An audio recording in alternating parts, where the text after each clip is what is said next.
कहा तुम खंजर कमर में बांध कर मुझे कत्ल करने आए थे ना, तो उठो और कत्ल कर लो, अपनी मुराद तुम भी पूरी कर लो। तो गरीब नवाज सरकार कहते हैं मुसलमान को जलील करना जितना बड़ा गुनाह है उतना बड़ा कोई गुनाह नहीं। इस तरह गरीब नवाज कभी कहते हैं, क्या कहते हैं, फरमाते अल्लाह तक पहुंचने का रास्ता, सुन ले खूबसूरत जुमला गरीब नवाज का, अल्लाह तक पहुंचने का रास्ता लोगों के दिल से होकर के गुजरता है।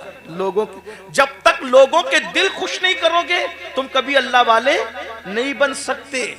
लोगों का दिल खुश करो, लोगों का दिल खुश करो, याद रखिए। हाँ, लोगों का दिल खुश करो, लोगों के दिल मत तोड़ो, लोगों को तकलीफ न पहुंचाओ। बहरहाल गरीब नवाज ऐसी तकरीर कर रहे थे अपने अंदाज में। तकरीर खत्म हो गई। तकरीर खत्म होने के बाद गरीब नवाज ने सबको मुस्कुरा के देखा और मुस्कुरा को देख करके गरीब नवाज फरमाते हैं कि भाई सबका काम हो गया। सबने कहा हो गया भाई, सबका काम हो गया, एक बंदे का काम अभी बचा है। सुन लीजिए क्या अखलाक है मेरे मुर्शिद गरीब नवाज, एक बंदे का काम बचा है। तो सबने परेशान होकर कहा किसका काम? तो उस जवान की तरफ मुखातिब हुए कहा भाई सबका काम हो गया, तुम भी तो अपना काम कर लो। उसने कहा मेरा क्या काम था महाराज? कहा तुम खंजर कमर में बांध कर मुझे कत्ल करने आए थे ना, तो उठो और कत्ल कर लो, अपनी मुराद तुम भी पूरी कर लो। पता चला दयारे गरीब नवाज वो गरीब नवाज का दर है कि वहां कातिल को भी महरूम नहीं किया जाता। कहा जाता है आयो कत्ल करने तो हमें भी कत्ल कर लो। जान लेने आए हो ना तो जान ले लो। वो हैरान हो गया, वो कहा ये तो मेरे दिल का जज्बा भी जानते हैं, मेरे कमर का खंजर भी जानते हैं। उसने खंजर उठाया और उठा करके कहा महाराज मैं बहुत महान आदमी से दुश्मनी मोल ले ली मैंने, ये खंजर से मुझको कत्ल कर दो, मुझ पापी को जमीन पे रहने का हक नहीं है, उठाइए खंजर और मुझ जलील को कत्ल कर दीजिए। रहमतुल लिल आलमीन के नवासे ने कहा हम बदला लेने वाले लोग नहीं है, हम तो माफ करने वाले लोग हैं। जा मैं तुझे माफ करता हूं, आज के बाद ऐसी गलती मत करना जा। उसने कहा अब कहां जाऊं महाराज, मैं तो आपके कदमों में रहने के लिए आया हूं। और कदम पकड़ के कहा जिस मोइनुद्दीन के अखलाक का ये आलम है तो इसके नाना मोहम्मदुर रसूलुल्लाह के अखलाक का आलम क्या होगा। और उसके बाद वो कलमा पढ़ के मुसलमान हुआ और मुसलमान होने के बाद गरीब नवाज ने कातिल से कहा, ईमान दिया, कातिल को ईमान दिया। ख्वाजा हिंद वो दरबार है आला तेरा, कभी महरूम नहीं मांगने वाला तेरा। सुल्तानुल हिंद कहते मांग क्या मांगता है? क्या कहा? मांग क्या मांगता है? होशियार था वो भी, छोटा मोटा आदमी नहीं, हिंदुस्तान का आदमी होशियार था। उसने कहा महाराज मैंने सुना है मुसलमान हर साल हज करते हैं और हज करते हैं तो उनके सब गुनाह माफ हो जाते हैं, तो मैं चाहता हूं कि जिंदगी में 40 मरतबा हज करूं। कितनी बार हज करूं? क्या होशियार था, 40 हज नहीं मांगे, सिर्फ 40 साल उम्र की गारंटी भी मांगे। हैं? भाई जब 40 हज करेगा तो जिंदा 40 साल तक रहेगा तो हज करेगा। हज रोज रोज थोड़ी होता है, हज तो साल में एक बार होता है। हैरत है वो नौ मुस्लिम को समझ आ गई थी, ये 8 साल सहारनपुर में पढ़ने वालों को समझ कब आएगी? बताया ना, वो नए नए मुसलमान अभी ना कोई जलसा सुना कोई तकरीर सुना, उसको पता है कि नबी का बेटा हज की दुआ देगा तो मैं हाजी भी बन जाऊंगा और उम्र की दुआ देगा तो अल्लाह मेरी उम्र भी दराज कर देगा। अरे गैर मुस्लिम का बच्चा मुसलमान हुआ तो उसको इतनी समझ आ गई, ये मौलवी का बच्चा कब सुनेगा? जरा बताया तो सही ना। फिर आप कहते हैं कि किसी को कुछ ना कहा करें, चले हम किसी को कुछ नहीं कहते लेकिन अपनी बात तो रख सकते हैं भाई, हैं? जरा बताइए ना। हाँ वो कुछ नहीं दे सकते, मैंने कहा हकीम दवा दे सकता है, हाकिम दाद दे सकता है, वो क्यों कुछ नहीं दे सकते? तो बरेली का कलंदर कहता है हाकिम हकीम दाद दवा दे ये कुछ ना दे, हाकिम हकीम दाद दवा दे ये कुछ न दे, मरदूद ये मुराद किस आयत असर की है? मरदूद ये मुराद किस आयत असर की है? कहां से लाए तुम? हकीम दवा दे सकता है, हाकिम दाद दे सकता है, क्या अल्लाह का महबूब तुम्हें कुछ नहीं दे सकता? हम तो हमारा तो अकीदा है खल्क के हाकिम हो तुम, रिस्क के कासिम हो तुम, तुमसे मिला जो मिला तुम पे करोड़ों दुरूद, और उनके जो नायब हैं फिर वो भी अता करते हैं। अरे कितना अता करते हैं ये तो एक अलग सा उन्वान है, लेकिन देते हैं। कुछ लोग कहते हैं नहीं देते, मैंने कहा सही कहा। सुन्नी कहता है देते हैं, कहा सही कहा। तो कुछ लोग कहते हैं ओ तू सुलह कुल्ली तो नहीं हो गया, दोनों को सही कह रहा है। मैंने कहा नहीं, सुलह कुल्लियत को तो आग लगे हैं, अल्हम्दुलिल्लाह हम फिक्र रजा के वारिस हैं। लेकिन बात जो है वो है, दोनों की सही है। वो कहता है नहीं देते, मैंने कहा सही कहा। वो कहता है, सुन्नी कहता है देते। उसको नहीं मिला तो वो कहता है नहीं देते, मैंने कहा सही कहा। सुन्नियों को मिला, मैंने कहा बिल्कुल मिला, सही कहा। मुझे भी मिलता है, बहुत मिला। झोलियां भर गई सबकी, कोई खाली न गया, हो के मायूस तेरे दर से सवाल ही न गया। झोलियां भर गई सबकी, कोई खाली न गया। ख्वाजा हिंद वो दरबार है आला तेरा, कभी महरूम नहीं मांगने वाला तेरा। मुहद्दिस आज़म कहते हैं कि तुम्हारे दर की करामत ये बारहा देखी, तुम्हारे दर की करामत ये बारहा देखी। गरीब आए थे और बन गए गरीब नवाज, गरीब आए थे और अरे अकबर जाके वहां बेटा मांग रहा है, अकबर जाके बेटा मांग रहा है। अरे लोग जाके वहां तख्त मांग रहे, हुकूमत मांग रहे। मिलने वालों को मिला ना भाई, इनको नहीं मिला। तो कहा क्यों नहीं मिला? मैंने कहा ऐसे ढुलमुल यकीन लोगों को नहीं मिलता, जब यकीन पक्का करके मांगो तो बिल्कुल मिला करता है। आज भी मिल रहा है, अता कर। एक वाकया याद आ गया, अर्ज कर दूं, बात सुन ले। ये अल्लामा निज़ामी हमारी जमात के बड़े आलिम बयान करते थे, बहुत मजे लेके बयान करते थे। एक मर्तबा ऐसा हुआ, असल में दरगाहों पे ये भी कभी चले जाते हैं, और ये इसलिए जाते हैं कि नए नए जो इनसे जुड़ते हैं उनको साथ में लेके जाते हैं। वो देखो सजदा कर रहा है, शिर्क कर रहा है, ये कर रहा है, वो कर रहा है। मैंने कहा भाई जो सजदा कर रहा है सुन्नी आलिम कभी उसकी तायद नहीं करते। हमारे इमाम ने अज़्ज़ुब्दतु ज़किया ये रिसाला लिखा, ये किताब लिखी कि सजदा ताज़ीमी हराम है। जब हम नबी को सजदा नहीं करते तो वलियों को सजदा क्या करें? मेरे इमाम कहते हैं पेशे नजर वो नौबहार, सजदे को दिल है बेकरार, रोकिए सर को रोकिए, हाँ यही इम्तिहान है। हम नबी को सजदा नहीं करते, गैर खुदा को सजदा करना अगर इबादत के तौर पे है तब तो शिर्क है, और अगर ताज़ीम के तौर पे तो हराम है। लेकिन भाई सजदा नहीं करते, चौखट चूमने को ये मौलवी जबरदस्ती सजदा कहता है। तो फिर हुजूर मुफ्ती आजम कहते हैं संगे दरे जाना पर करता हूं जबी साई, सजदा न समझ नजदी सर देता है नजराना। चूमने और सजदे में फर्क है। अगर चूमने ही को सजदा समझ लिया जाए तो फिर इस जुर्म में हम अकेले नहीं है, मौलवी साहब आप भी शरीक है। और हम तो चौखट चूम रहे, आप क्या क्या चूमते हो, ये बात मिंबर पे कहने की नहीं है। मगर बात तो फिर बात है ना, बात तो फिर बात है। अगर चूमना ही शिर्क है तो फिर इस शिर्क से कौन महफूज है? ऐसी बात न कहा करो। तो बहरहाल कोई मौलवी चला गया और अपने चंद साथियों को लेके कि बताएं कि यहाँ ये होता है, वो होता है, वो होता है, बताएं। बहरहाल हुआ ये, तो वहां पर एक फकीर था, सोटा लेकर के घुमा रहा था। वहां के फकीरों के मांगने का स्टाइल भी बड़ा यूनिक है। बहरहाल वैसे मांगने की बात कर रहा हूँ, दूसरी किसी बात की तायद नहीं कर रहा हूँ। वो कहता दे दे खाजा, दे दे खाजा, दे। वो जो अंदाज लोग का बड़ा प्यारा अंदाज, मांगने का एक अंदाज होता है, अदाएं होती है। वो दे और फिर कह रहा पूरी 5 रुपए की नोट लूंगा खाजा, उससे कम नहीं लूंगा खाजा। और वो घूमता जा रहा है, बोलता जा रहा है। ये बेचारा उसी जमात का, वो देखता है, घूरता है, अरे अल्लाह से मांग, और वो कहता दे दे खाजा दे। हालांकि गरीब नवाज को अल्लाह का बंदा समझकर अल्लाह के इज्न से देने वाला मांगना, मान करके मांगना कोई शिर्क नहीं है। ये बहुत तफसीली उन्वान है, अभी छेड़ूंगा तो उस पर दलील दूंगा तो लंबा वक्त जाएगा। लेकिन बात मौसम सर्दी का, बात खत्म कर रहा हूँ। वो कह रहा था दे दे दे, वो घूमता जा रहा है, दे दे। इसको गुस्सा आ रहा है, वो बार बार घूम घूम के आता है, दे दे खाजा, 5 से कम नहीं लूंगा, 5 से। वो जो उसका उन लोग का अंदाज होता है। तो इसको गुस्सा आया और गुस्से में कहा और तेरा खाजा क्या देगा? ये ले 5 रुपए, 5 रुपए का, 500 नहीं, 5 रुपए, 5 रुपए का, ये ले लो, क्या तेरा खाजा क्या देगा? फकीर था, होशियार था, फकीर था। पहले नोट पे कब्जा किया और जेब में रखा, और जेब में रख के बताए ओ खाजा तेरे बलहारी जाऊं। अब तो देखा था कि गुलामों से दिलाता है, आज ये भी दिखा दिया कि दुश्मनों से भी दिला देता है।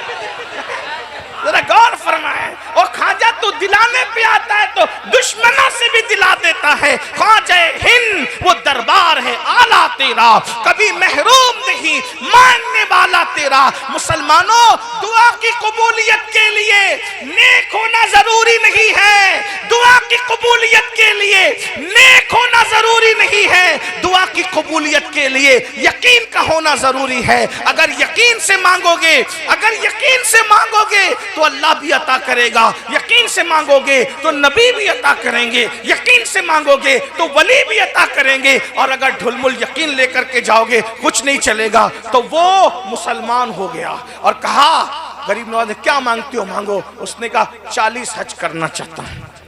40 हज मांगे। और जब 40 हज का, फिर मगर यही नहीं, आखिरी बात यह है मेरी कि जब 40वां हज करने जाऊं, जब 40वां हज करने जाऊं तो मैं वापस नहीं आऊं, मैं वहीं रह जाऊं और मेरी कब्र वहीं बन जाए। नबी के लाल ने कहा, जा तू 40 हज करेगा, मेरी दुआ है। और जब 40वें हज पे जाएगा तो अल्लाह तेरा ईमान पर वहीं खात्मा फरमाएगा। गौर फरमाएं, इस अखलाक के साथ गरीब नवाज ने हिंदुस्तान में इस्लाम फैलाया। अल्लाह ताला हम सबको गरीब नवाज की चौखट से वाबस्तगी सलामत रखे, अमल की तौफीक अता फरमाए। गुफ्तगू के दरमियान अगर कोई गलती हो तो अल्लाह माफ़ कर दे। अस्तगफिरुल्लाह रब्बी मिन कुल्लि ज़ंबिन व अतूबु इलैह। हो गया भाई, सर्दी का मौसम है। मैं आपके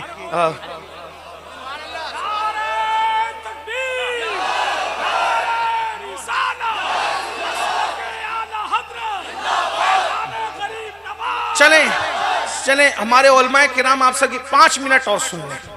5 मिनट सुल्तानुल हिंद आज भी देते हैं। सुल्तानुल हिंद आज भी, असल में एक वाक्य आपकी सीरत में लिखा हुआ है। सुल्तानुल हिंद सरकार गरीब नवाज की चौखट पे एक हाफिज जी पहुंचे।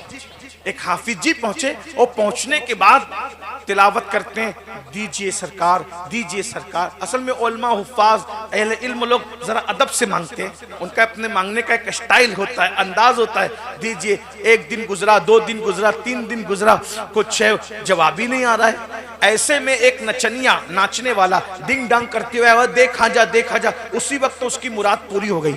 हाफिज जी ने देखा और ये डिंग डांग करते हुए आया और देखा जा बोला और इसकी मुराद पूरी हो गई।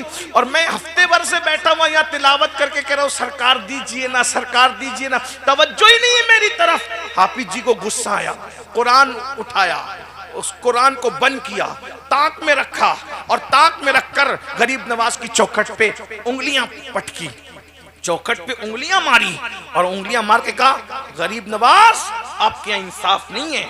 वो आया डिंग डांग करते हुए नचनिया, एक चंद सेकंड में उसकी मुराद पूरी कर दी। और मैं हफ्ते भर से पड़ा हुआ, कोई तवज्जो ही नहीं। अब मैं जाता हूँ, कभी नहीं आऊंगा। आपके यहाँ इंसाफ नहीं है, आप इंसाफ नहीं करते।